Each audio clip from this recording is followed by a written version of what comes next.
Bienvenidos amigos a Literatura Temporal y Moderna, les saluda Jaime Canta. Hoy hablaremos de Anton Chejov y el cuento moderno.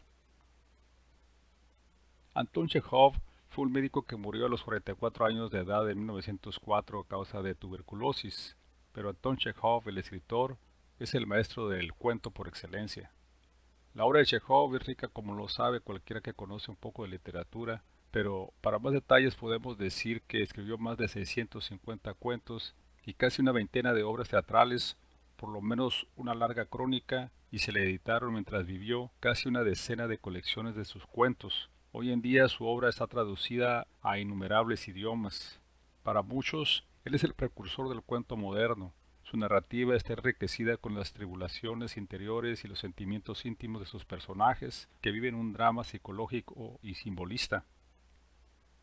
Chejov es un autor que escribe sin prejuicio, sin el deseo mínimo, por ejemplo, de censurar actos de amor convencionalmente llamados inmorales. Él evade el artificio y omite la idealización de los personajes. Es notorio en su obra que reflexiona sobre la circunstancia del hombre ordinario y critica al poderoso. Chejov fue nieto de siervo o esclavo, y en su narrativa proyecta su pasado familiar, le da voz a los vulnerables sociales y defiende la naturaleza. La narrativa de Chejov fue sin duda en su tiempo la renovación de cómo contar historias, oficio de cuentacuentos que aprendió de su madre Yevgenia Yakovlevna, que solía entretener a sus hijos con las historias de los viajes que hizo su padre como comerciante de telas. Entre los mejores cuentos de Anton Chejov están El beso, Exageró la nota, Ionich, La corista y La dama del perrito. Pero la lista puede seguir si quisiéramos añadir más de los mejores. Su obra fue conocida en Europa hasta la década de los 20 del siglo pasado, y a partir de entonces dramaturgos y cuentistas occidentales fueron influenciados por el estilo del ruso. Uno de los cuentistas y poetas estadounidenses, maestro del relato corto de finales del siglo XX, es Raymond Carver, quien tenía el ruso al nivel de Sanchejov. Aunque a decir verdad no era el único, otros más lo admiraron y admiran como Anderson, Chandler, Ford y el chileno Roberto Bolaño.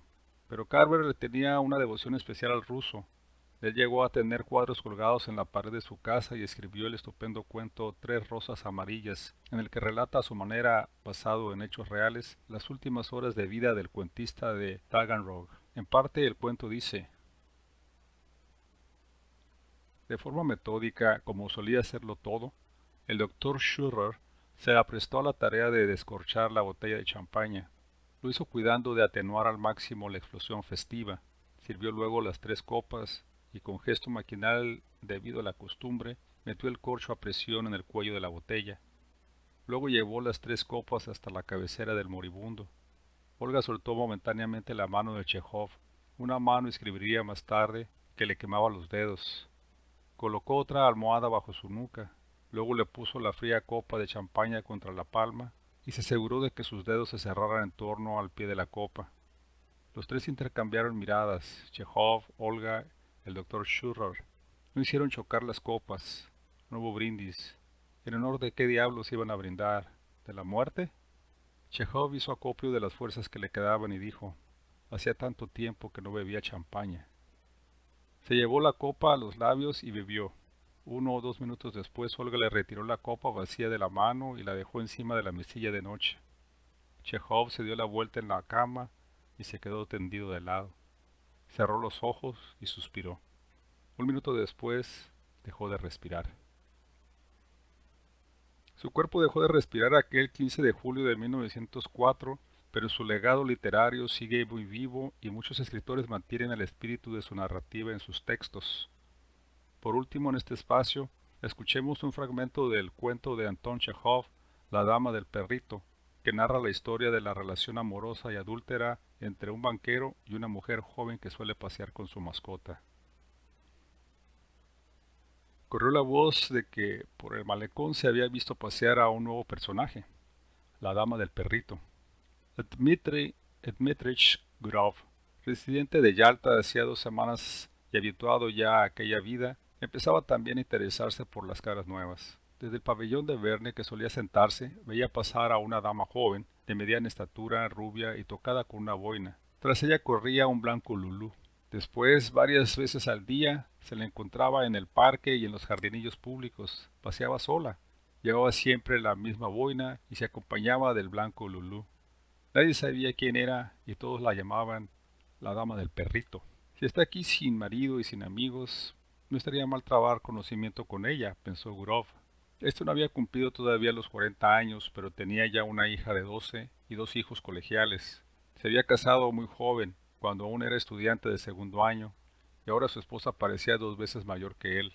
Era esta una mujer alta, de oscuras cejas, porte rígido, importante y grave, y se llamaba a sí misma intelectual. Leía mucho. No escribía cartas y llamaba a su marido Dimitri en lugar de Dmitri. Él, por su parte, la consideraba de corta inteligencia, estrecha de miras y falta de gracia, por lo que, temiéndola, no le agradaba permanecer en el hogar. Hacía mucho tiempo que había empezado a engañarla con frecuencia, siendo sin duda esta la causa de que casi siempre hablara mal de las mujeres. Cuando su presencia se aludía a ellas, exclamaba «raza inferior». Considerábase con la suficiente amarga experiencia para aplicarles este calificativo, no obstante lo cual, sin esta raza inferior no podía vivir ni 2 días seguidos. Con los hombres se aburría, se mostraba frío y poco locuaz, y en cambio en compañía de mujeres se sentía despreocupado. Ante ellas sabía de qué hablar y cómo proceder, y hasta el permanecer silencioso a su lado le resultaba fácil.